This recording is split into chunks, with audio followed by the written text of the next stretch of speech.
What makes someone walk away from the corporate world to dedicate their life to helping their community? Today's guest made a major life pivot from a successful career in finance to leading one of Denton County's most impactful nonprofits. Today on If You Didn't Know, I'm sitting down with Gary Henderson, President and CEO of the United Way of Denton County. Denton's got it all: the food, the music, the art, and of course the people. And behind every corner, there's a story worth sharing. And that's what this podcast is all about. Denton's best, one conversation at a time. I'm Brad, and this is If You Didn't Know, Now You Know.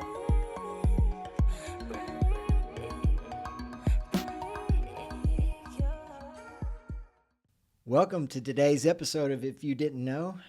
So happy to have Gary Henderson sitting down with us today from the United Way. Gary, welcome to the Den. Thanks. Thank you very much, Brad. This is exciting. Thanks for being here. I've got to ask you, this is something I didn't really know about until I started doing a little research for this episode, is kind of some of your background, but it's a little more diverse than I expected. I guess I thought you'd been in the nonprofit world longer or for your whole career, but that's not how you started. So no. What is your background exactly? Well, really, I started with Waterhouse in the 1980s as a management consultant. Yeah. And like all good Big Eight at the time, management consultants had that 5-year plan, find the client I loved and leave PW and go to the client. Really enjoyed the work, stayed 9 years, worked for some phenomenal leaders, had some great experiences. And that took me over to Bank of America, my favorite client, which was Nations Bank, NCMB, Nations Bank, Bank of America, as a senior vice president over technology and operations in the wealth management division. So that's why you get along with all the bankers here in town. And I love my numbers, Brad. A good story is moving, but numbers are the best. Oh, it's so exciting, yeah. And they tell the real story for sure. Yeah. Wow. And so you've been in Texas for 3 or so decades, I guess. Not from here originally. Where were you born, and kind of how'd you get to Texas? Born in Tulsa, Oklahoma. Dad worked for McDonnell Douglas, moved to Long Beach, California, grew up in Huntington Beach down in Orange County. Ooh, that's nice. Graduated from Cal State Long Beach, very similar to the University of North Texas, 30+ thousand students. That took me to Waterhouse in St. Louis, Missouri, where Pam and I, in our first year of marriage, left all of our family, moved 1,800 miles away, and began that career at PW. Yeah. Wow. Okay.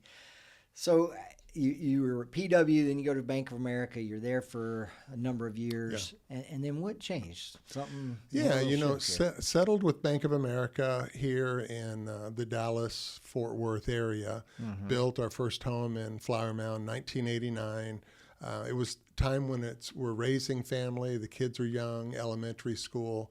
And I was traveling 5 days a week. It was go to DFW Airport, 6 in the morning, come back Friday evening. And I can remember one weekend, our daughter at the time, Lindsay, said, Daddy, where are you going? And I said, well, I'm going to Boston Monday and Tuesday, and then be in Pittsburgh Wednesday, Thursday, and Friday.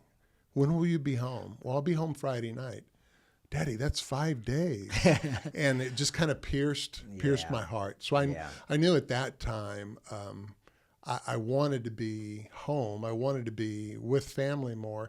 I also wanted a job or a career where I could kind of shift that success that all of those mentors and managers had afforded me in those positions. But I wanted to shift from success to significance, and found the nonprofit sector to be a way to take everything I learned. Nonprofits are businesses, budgets, HR, strategic planning, but the outcome is more focused on what societal problems, what socioeconomic gaps exist in our community that we can, along with dozens of others through collaboration, be part of making better. Sure.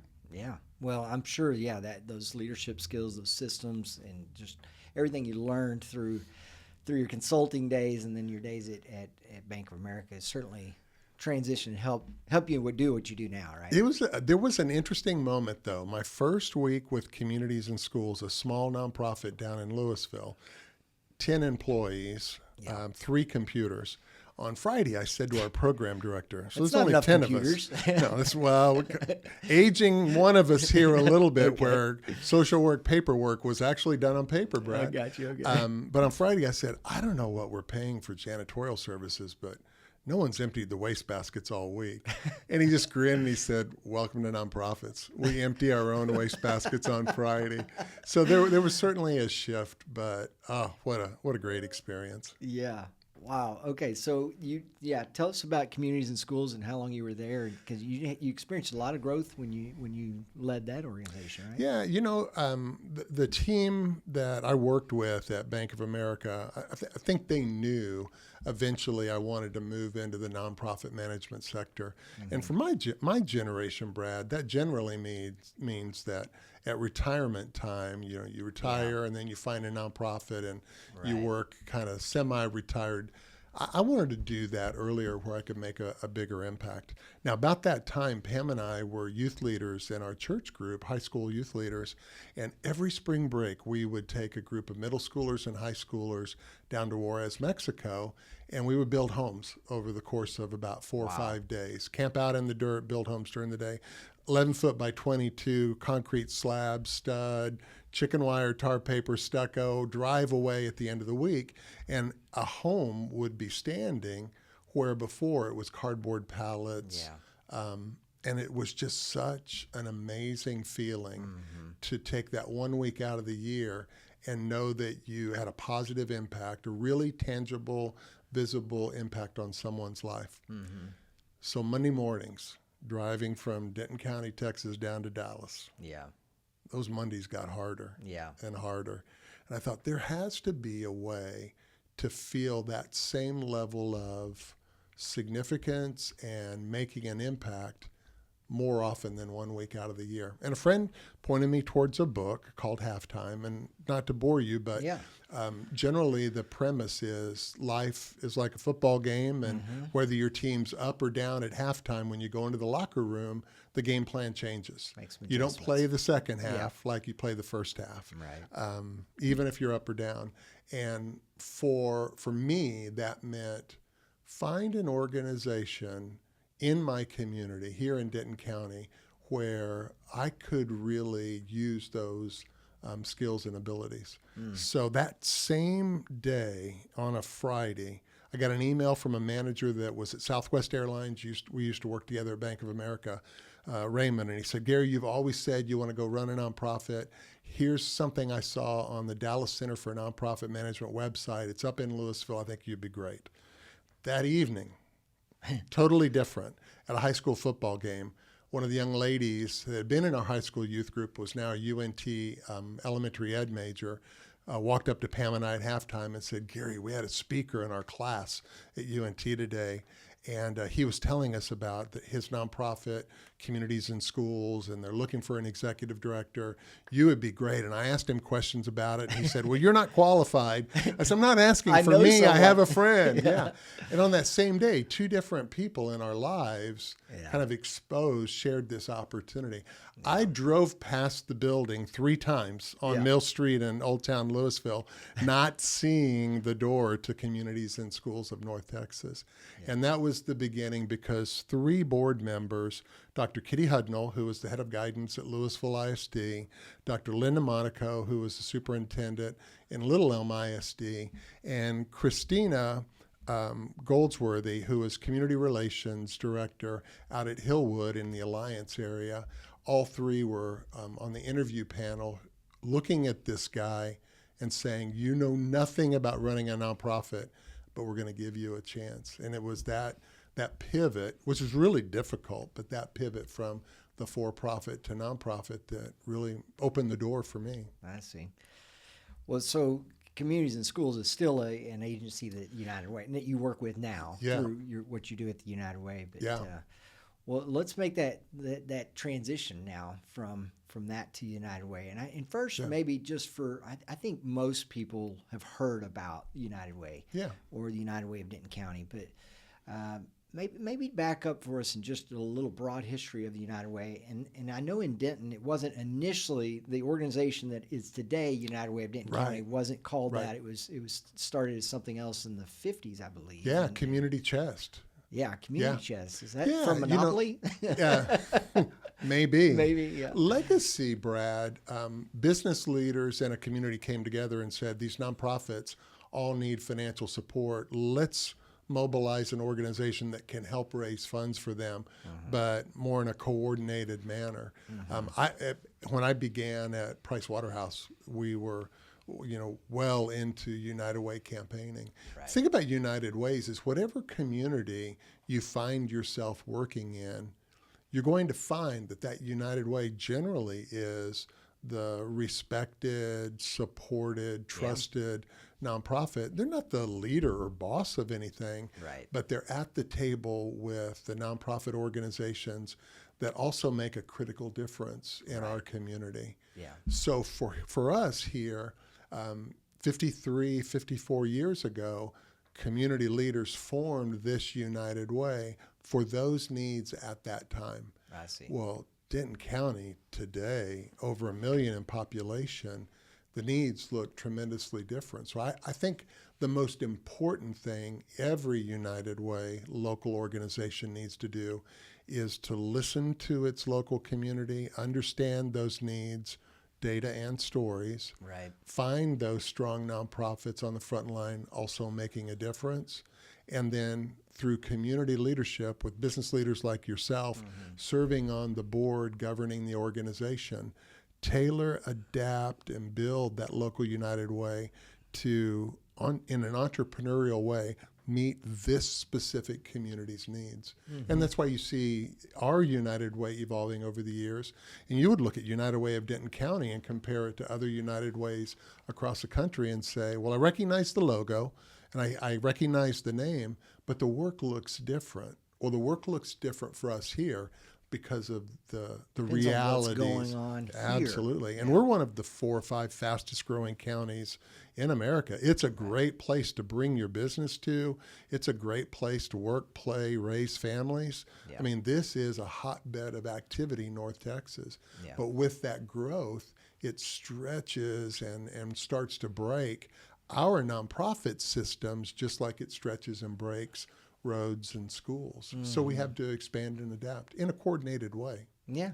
Okay, that makes sense. Well, my first exposure to United Way was when I started working at one of our local community banks. And it seems like a lot of, I just, like, I don't know what this is, but every year we would have our kind of kick off a campaign, and they would encourage all the employees to participate, do a little, maybe a $5 a week or payroll deduction every other week or whatever it might be, whatever you felt like you could give.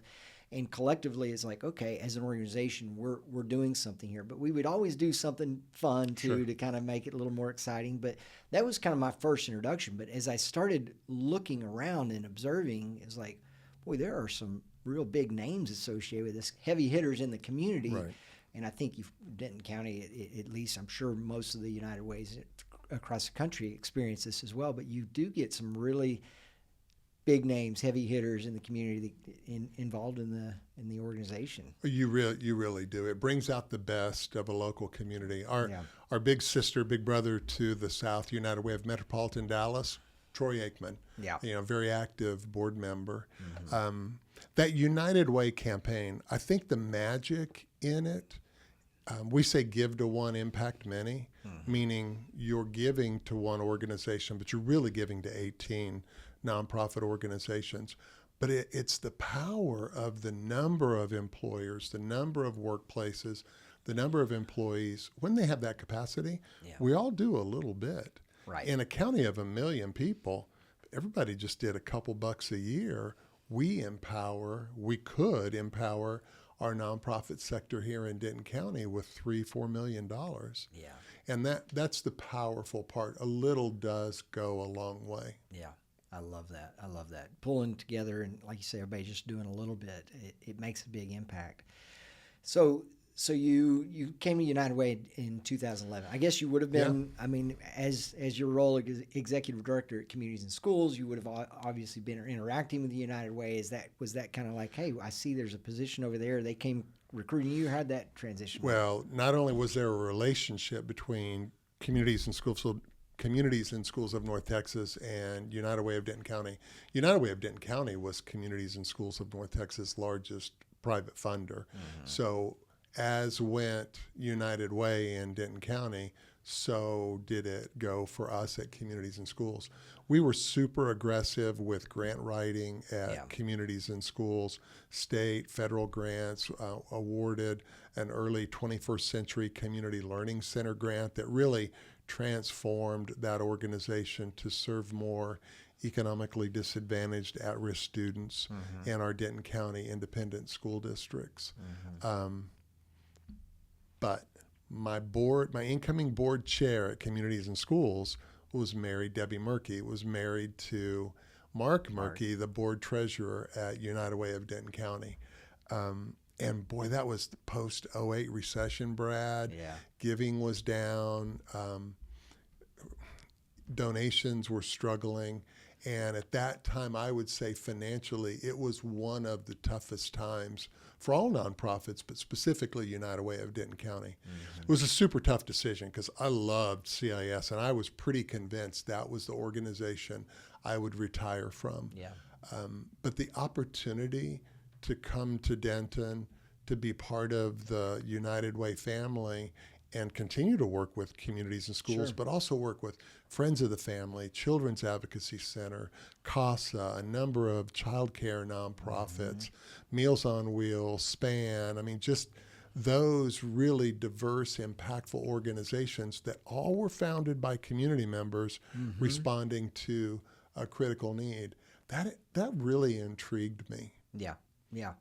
Yeah, jump on UnitedWayDenton.org and you can see all those 18 or it's 17 plus United Way, really nonprofit agencies that the United Way of Denton County supports, right? Yeah. And they're, all these names you've listed and more that people probably recognize, and these organizations don't rely solely on the United Way fundraising, but to varying degree, like you said, back when you were at Communities and Schools, a lot of your funding did come from United Way. And so each one probably has different percentage, different buckets they rely on that. For sure. And we know we want to be an important funding partner. We don't want to be the only funder, but we do want to be a collaborative partner where surely the dollars flow and help, but also other ways to collaborate and strengthen is as important.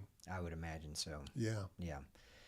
So now that you've been at United Way for, what's it been, 15 years almost? I'm in my 15th year. One of us is old, dude. One of us is old. So we both probably are getting there, right? But so you've seen some changes over the years here, but where today, what do you see in our community in this county that is kind of some of our biggest struggles? And on this podcast, I love talking about all the positive things that are going on in Denton. And we have a lot of great people and organizations and artists, musicians. But we do have people, a segment of our population, of our community that are struggling. And so where do you kind of see that the most these days? Yeah, for us, it was a pivotal moment when we were able to embrace the ALICE framework. And ALICE is an acronym that stands for Asset Limited, so a household with nothing in the bank, no savings, no reserve. Asset Limited, income constrained, but employed. Okay. They're probably working multiple jobs, but they separated from the workforce skilling process or from the education process prematurely or at a point that leaves them not able to work at a level that meets a survival threshold to be in our community. Mm-hmm.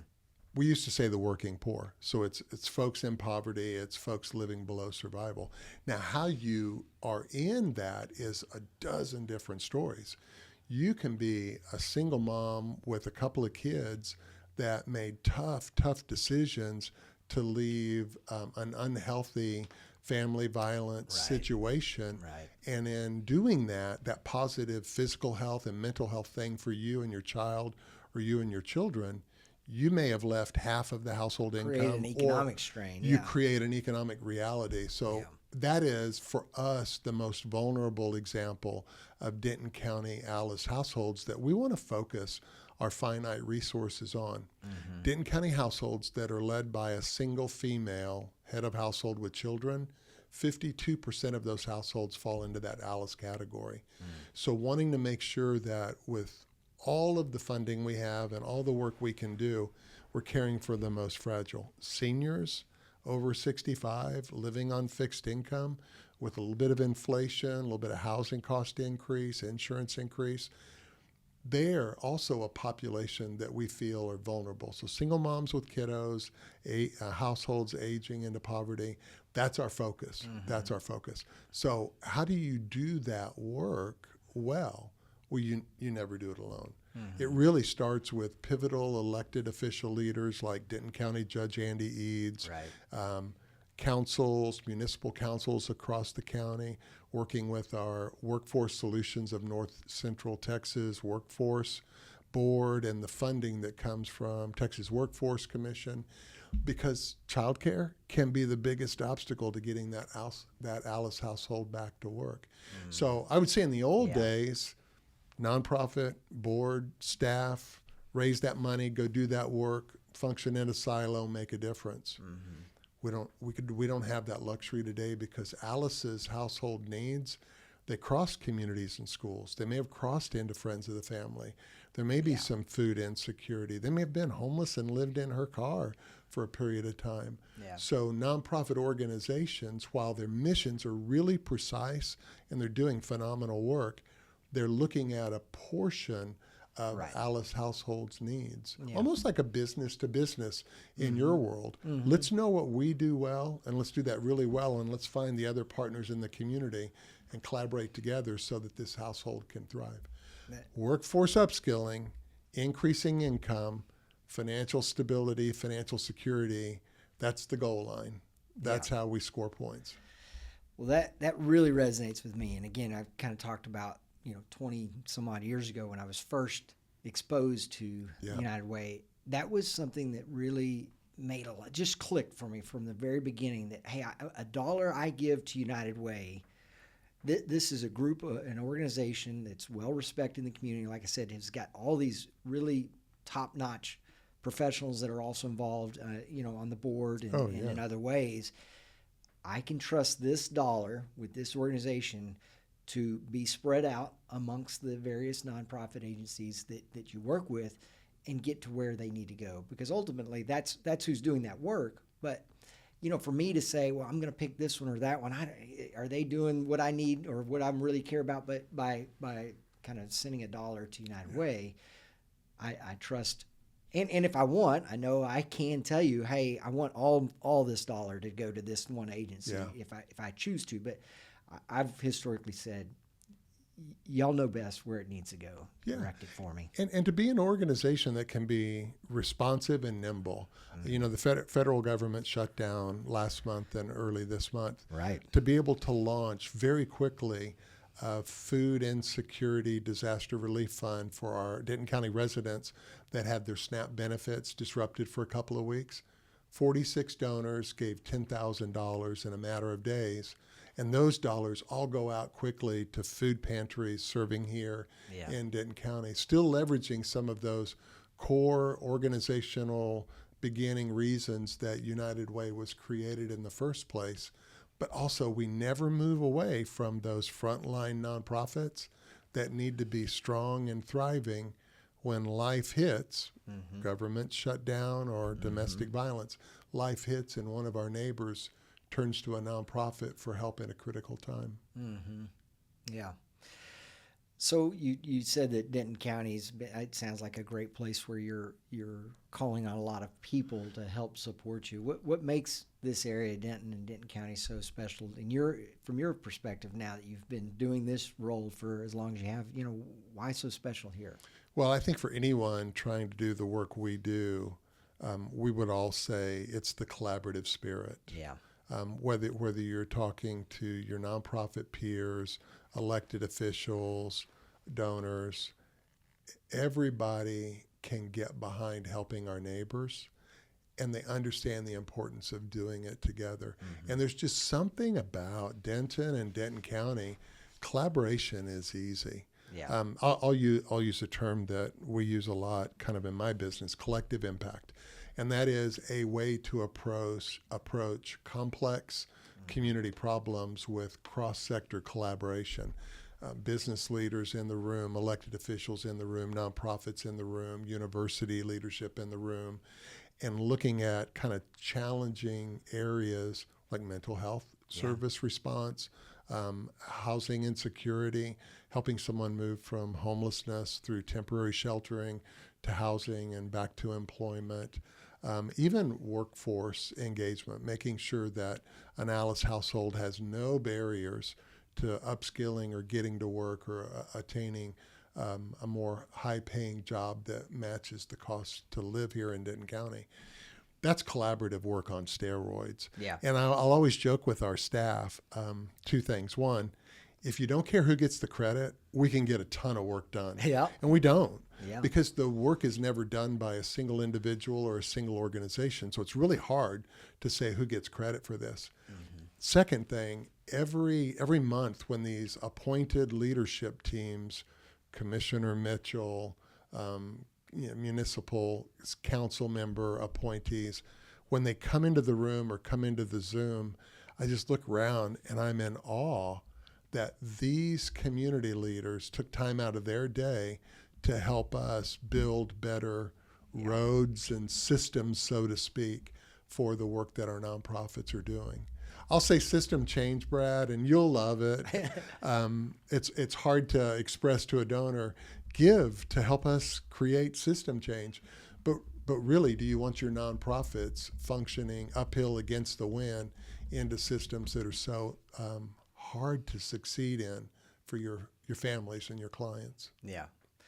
Well, that collaboration is so powerful, and I've experienced that myself in this area, and I love it. You know, it really is kind of a situation where the whole is greater than the sum of its parts. For sure. You get all these people that individually have different interests, talents, strengths, weaknesses, but you kind of come together and you do something really powerful. And I know that's what I really admire about your organization and everybody that chips into it, because it really is that kind of strength and power that comes from that collaboration. Yeah, at times I look in the room and I think this group of people would not be in the same room on purpose normally, but they get behind a Live United, a common vision. They may have different beliefs, different political ideologies, but this is their community, and they share a passion for making sure everyone has the opportunity to thrive. Mm-hmm. Well, I imagine that and the stories that you hear are what kind of continue to drive you. But after now 20-ish years or more in the nonprofit world, what does keep you going? Is that it? Just hearing those individual stories of the impact you're making? Or? Clearly when I started at Communities and Schools, it was knowing that third grader, that fourth grader, that middle schooler, high schooler was getting the help, whether it was physical help in the way of food over the weekends or clothing, to come to school, a mentor, a tutor, academic support. That was huge. And man, I would lay my head on the pillow at night exhausted and feel great about the work we were doing. And that never goes away. I feel that way today about the work we do. But the second thing, though, that really drives me, there's a generation of nonprofit leadership coming up behind us old dudes, and it is so impressive. Cool. We have about 15 staff this year, and we'll run between probably 12 to 18 university interns a semester. And when I see the talent that comes in and out of our organization each semester, it's incredible. And I look at our staff at United Way of Denton County, and I see either a future leader at United Way of Denton County, or I see someone who's going to grow their career and impact another organization. They're sharp, they're hungry, they have new ideas.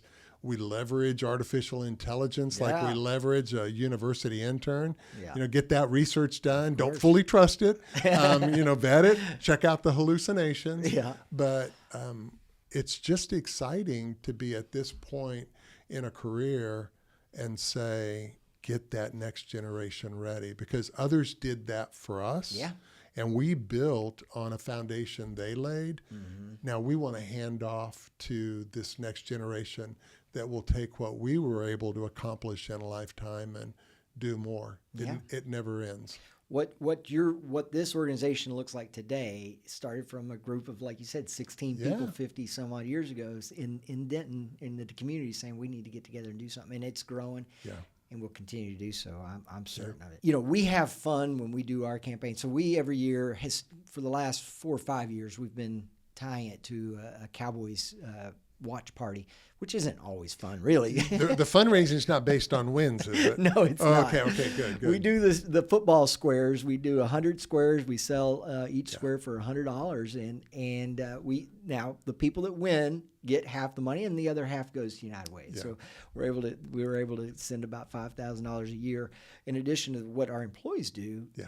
To United Way, and it is a lot of fun. And I think that's what I'd encourage people to think about, that there's a lot of fun ways and ways you can kind of build your organization, your team, and really build team morale through bonding together and making that, each making that small contribution that does make, an impact. Well, Brad, the workplace looks and behaves much differently than it did 15, 20 years ago. I think your employees love that your organization does something important for their community. Yeah. That's absolutely true. Yeah. I think the most important part after the fundraising for a United Way campaign partner is the culture building that you get to accomplish through those activities, that team building, identifying those high performing, high potential leaders that are coming up through the organization. There's that win-win aspect where certainly the nonprofit sector benefits by your philanthropy, but as an employer, you're demonstrating to your employees, hey, you care about where they live, you care about where they're raising their families, and you're part of those who give back to the fabric of our community. Yeah, it is fun. I encourage people to get involved. So how can they get involved? What events? Do you have anything coming up that you want to publicize or tell us about? Oh, Brad, absolutely. There's such a variety of ways you can make a difference in our community. Let's start with the fun to the I'm not going to say not fun, but tax preparation. Oh, boy. Our annual gala is coming up in January. Yeah. It's a dancing-themed event that has a fundraising component to it. And I'm shocked that by about the middle of June, so it's a January event, we have 20 community dancers just about that are ready to dance next year. Yeah. They work hard, they perform, they entertain. That's, to me, the hardest way to give back to the community. They love it, right? Yeah. They love it. So that's our annual gala. We kick off again our volunteer income tax assistance program in January. And that's an IRS program that Congress approved, years ago, recognizing that our ALICE and poverty households, those working households, are leaving earned income tax credit and child tax credits in DC because they're not completing their basic 1040 return correctly. So having a volunteer come in, let us train them. They test and certify on the IRS website. See where I'm going? Yeah. Fun? I said IRS, yep. I said website, and I said test. But high schoolers? We had a Denton ISD high schooler test last year, pass, and prepare tax returns for adults in his community. Yeah, really, really great. And then in January, we participate with other nonprofits in the community for the Housing and Urban Development, HUD, annual homelessness census that's called the Point in Time Count. Volunteers get trained to go out into the community on a cold January day and help the nonprofits physically count through a survey mandated by HUD that identify the homeless population in a given community. Mm-hmm. And that's an incredibly important activity because those completed census activities actually drive the level of funding into a community from the federal government. So whether it's dancing or it's IRS tax preparation or it's going out one day on a team to help interact with people who life spiraled downward to the point to where it all collapsed and they lost their housing and their documents and their possessions. And we want to try to respond to that and begin to rebuild their life. But first we need to know them and get them connected to our housing crisis response system. Yeah.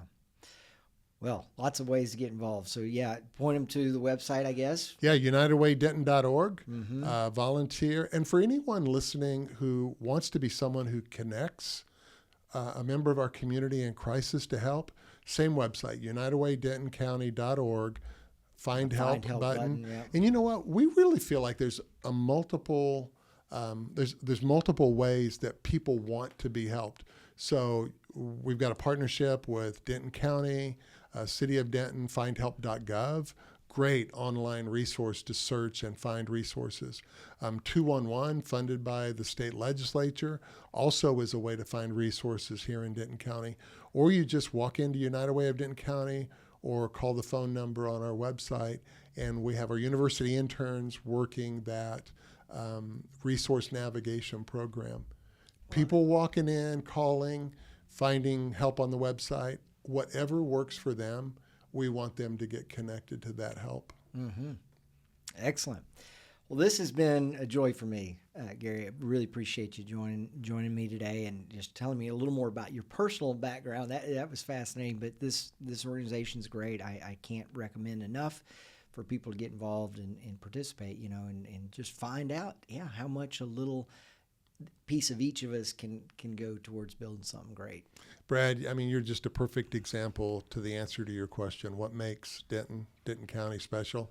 It's business leaders like you who do things like this to help people understand what a great community we have, the opportunity that's here, and just a few people who need our help. Yeah, thank you. Well, you get a hat. Well, first I got to ask you, before I give you a Norman Roscoe hat, what's your favorite restaurant? You got somewhere you love to go? Are you kidding? With the number of restaurants that support United Way of Denton County, I'm going to pick. You know what? You're going to put me on the spot because Peterbilt's annual truck parade. Oh, that's good. And oh my goodness, the year that one of our Peterbilt volunteers, a loaned executive, came in and said, "Gary, I've got an idea. Let's do a Peterbilt truck parade. We'll drive about 50 trucks from the plant on the other side of the interstate. We'll do one lap around the square. It'll be a fundraiser. We can host VIPs at LSA up on the balcony." I'm like, Did you say truck parade? And it's so cool. It's iconically Denton. So I'm going to say LSA because they host our VIP group for the Peterbilt Truck Parade. LSA is a great option. That is a cool event. Very cool. Well, all right. So now, pick you out a Denton hat from Norman Roscoe. Yeah. You know what? I'm going to go with Gary Classic Black here, Yo, wow. Does that work for me? It looks great. Does it? You wouldn't lie to me, would you, Brad? Not at all. Some people don't have the face for hats. No, it looks great on you. Gary, thanks again for joining us. Really appreciate your time. And folks, jump on the website and learn a little more. Get involved in lots of ways to do so. And thanks for joining us today on If You Didn't Know, Gary Henderson and United Way of Denton County. Now you do.